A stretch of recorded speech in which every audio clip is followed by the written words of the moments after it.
Hello and welcome to part 2, the capture part, and now we go really into the gear, and that starts of course with exploring the capture kit and what we need urgently and what is maybe nice to have anyway. So let's start here with this little guy here. This is the backup camera, and the backup camera should be a smaller one that you can have in a pocket, that is not very heavy and has little options on it that you can use it manually. There's nothing more important on a camera than to use everything that the camera can do for you manually. Automatic is a big no in professional terms, for me at least. And I would go even so far that you can produce with a little one like this when it's manual and the sensor is not the worst one, then you can squeeze out a lot when your knowledge is great. And if I have to make a bold statement, then I would say someone with good knowledge gets out of this little camera more than someone with no knowledge out of a big camera. Which leads, of course, to the next question, which brand? And that is the most tiresome thing I can think of to talk about, because it's absolutely unimportant. Every big brand will give you a good quality, and make some test shoots and you will see there's not so much difference. The biggest thing, what is important to me, is the CPU inside, how it digests finally what goes into the camera, the bit depths of the CPU. Is it 10, 12, 14 or 16 bit? That's more important than anything else if it is Canon or Nikon. Then comes the dynamic range, how much stops the camera can finally digest. Is it sufficient for my needs? And then comes the resolution, not the other way around. And these three, finally, this is the first thing I would check for a camera. And then how it can shoot the stuff that I want to have. And I think we have talked about everything in the theoretical part already. So I haven't put my DSLR here inside. I thought also to put maybe the red camera here inside, because it's an image camera as well and it has a huge dynamic range, over 18 stops, and that would be maybe perfect for textures. But it's not so important finally. Important is that you know what you're doing and that you have the right tool. And that brings us then already to the lenses, and that's the big handicap on these little guys here, because the lenses are not that great, because one of these lenses is already more in value than the whole backup camera here. Let's talk about lenses. As we have seen, a long lens is normally the right thing for texture photography. And I have here a lens that is 135mm long and has an aperture opening of 2.0. It has the least amount of distortion, hence the lens grid here, and this is my preferred lens to shoot something like that. I have other lenses with similar qualities, but this is the smallest with the biggest quality. And then I have another one here. This is a tilt-shift lens, and when you need to shoot maybe a huge wall, then normally when you stand on the street, the whole building looks like this. And of course, most people, sometimes me included, when I have no other choice, would say, okay, go to Photoshop and undistort it. The quality suffers, of course.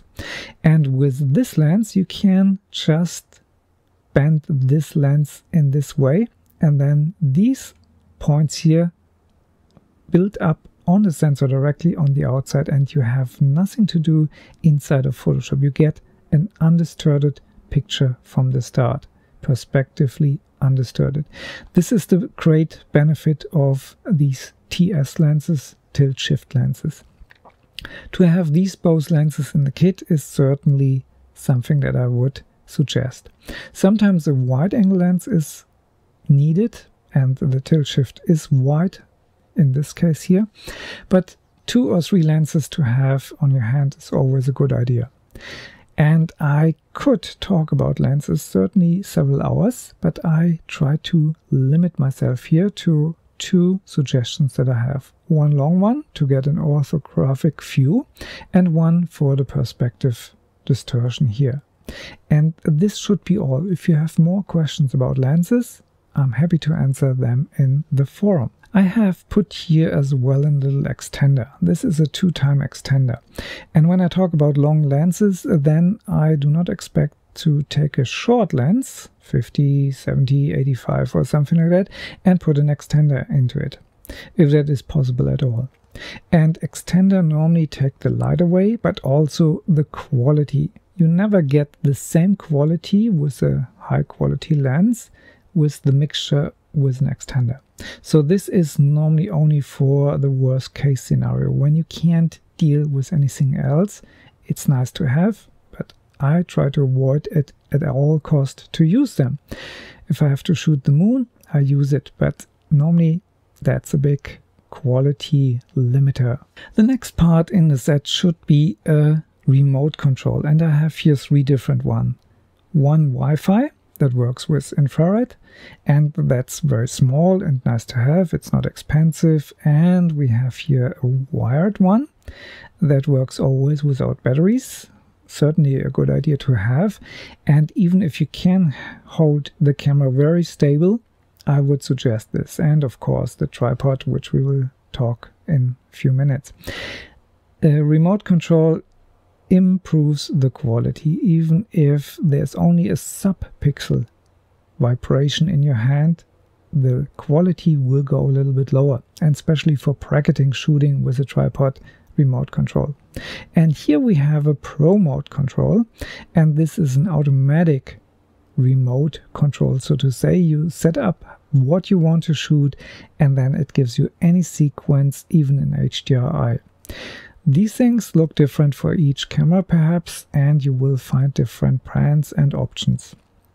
Check out the web for solutions, and maybe in your camera forum you will find something that works better for the one or the other camera. Sometimes those stuff is built into larger cameras already, so you don't have to worry about that.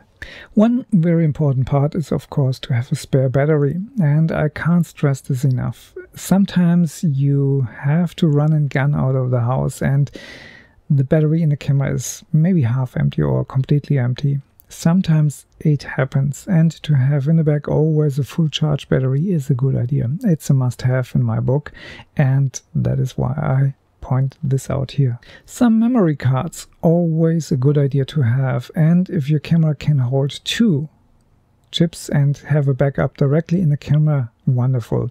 Most of the time that's not the case, so you need a card reader, a computer, and maybe something where you can store finally your backup too. To make backups is always a good idea. Before we even start, we should always clean our equipment, and the lens is certainly something that we should clean. Those air pumps are certainly good to create a dust-free environment, and you have to put the lens upside down, so when you blow that the dust can go down and not just blow it in again. And here we have a little kit with a brush. Never touch the brush itself, and a little fluid. And first always clean the rough stuff away, especially when you have some things on it. It's better before you go with fluids to it. And then there's mostly in the kit anything that you need to get something very nice for the lens. Very important, very, very important. Just few words to light. I have here a light meter, and that seems maybe a little bit yesterday-ish, but I can't even stress enough to have something like that in the pocket to measure what you get in terms of light, because it's not always a given that the camera really can read what is in front of it. And to have something like this in your hand and measure maybe the darkest and the brightest point of your texture can give you some ideas where you are after, how many stops it needs finally, and it trains your eyes, because what you have here in terms of numbers gives you an idea of what you have seen, and the eyes are very adaptable, so they fool us at least more than often. I have here an old flashlight with a slave trigger. This slave trigger, for example, when you have a flash here, would go then inside of this cable here and release this flash wherever it is placed, even 20 feet away. And that's very important when you need to illuminate an area that is far away from the camera. Again, long lens and flash is not really something that works nicely together. So to have something that triggers even without big cables is a good idea. And then you can use even these old guys that you shouldn't put on the camera because the electronic would maybe burnt down by this. I have here also, just for the purpose of completion, an LED light, which is just a little fill light. I wouldn't go too far with it, but sometimes it's nice to have for smaller areas. Just an idea, LED is most of the time battery powered, and so you are independent from cables, and they can be much bigger. But keep in mind that LEDs, even from the same manufacturer, can have different CIRs. That means how close they come to real sunlight in terms of quality. And the cheaper they get, the worse the light is. That means the light is then spiky. And so you get some colors very, very hot and some colors very, very low. Brings us finally to measure. And I have here a little leveler that goes normally here on the hot shoe from the camera. And a measurement that can be very small, just to note some ideas how large the things are, to get an idea, and note this on a piece of paper or just photograph it if possible. Helps a lot. Measurements are very important for the set survey, and we will talk about this later. And we have talked, of course, about measurements in terms of color, and the Macbeth chart in large, or a gray card, or a small one, or all here these little guys. It's important to have at least one where you have some certainty what you get. Of course, I like the Macbeth chart in small and in large, and it's based on the situation when you want to use the one or the other one. Very important to have, because this gives you a certainty what is finally given, because the camera can't really measure the light temperature. It's always a mixture out of what the camera finally sees, so not really something where I would put my money on. The camera should be always on a stable tripod. This one here is a small one, and I have this here in the scene because I've used the big one to photograph this, of course. And the small one is very light.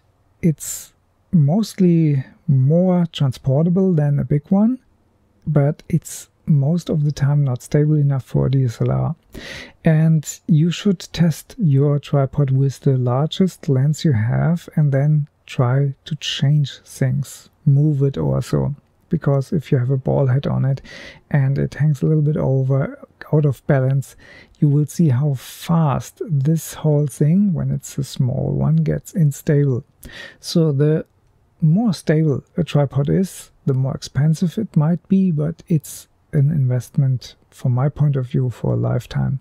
You shouldn't waste money on a cheap one. But of course, to have always enough tripods is a good idea. If you have to travel light, this small one might do a better job than handheld.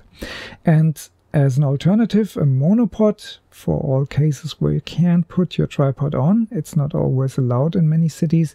A monopod is always a better idea than to handheld, especially with a long lens again. Not for wide-angle lenses, of course, so important. But a monopod with a stable ball head, so you can move your stuff around, is a good idea to have. Finally, the lens card or the lens chart is important to have. You don't have to have it in the kit, because you measure hopefully the lens before or after you have shot, so you know exactly what you got. And here I have three little things that I would suggest. A black foil. This is aluminum in black, and it can shade your camera, it can prevent maybe lens flare and so on. It's not expensive, and you can form it and you can throw it away after that, the little part that you used. Very nice to have. Then here, 5-in-1. This is a reflector and diffuser in one. Very nice, and cheap ones are available, I think, for $20 already, and it should be just in everyone's trunk or case. It's a lifesaver sometimes when the light is really bad in many ways. We will discuss this later on. Filters, and I haven't discussed this here. Normally here should lay a little filter, at least an ND and a polarization filter, and filters here for the light sources as well, because sometimes you come to a place where you have maybe mixed temperatures. We have talked about this, and sometimes to gel something in orange or in blue, is a good idea to get maybe an even light temperature, or to use polarization filter, which we will discuss later on, is always good to have.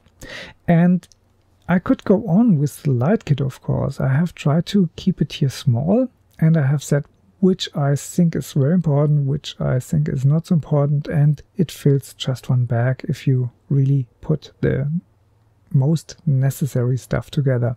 It's good to have, and maybe you have some other ideas, maybe some cables, some extra batteries also. Fill it up, and it's better to have too much than too less from my point of view. And thanks for listening.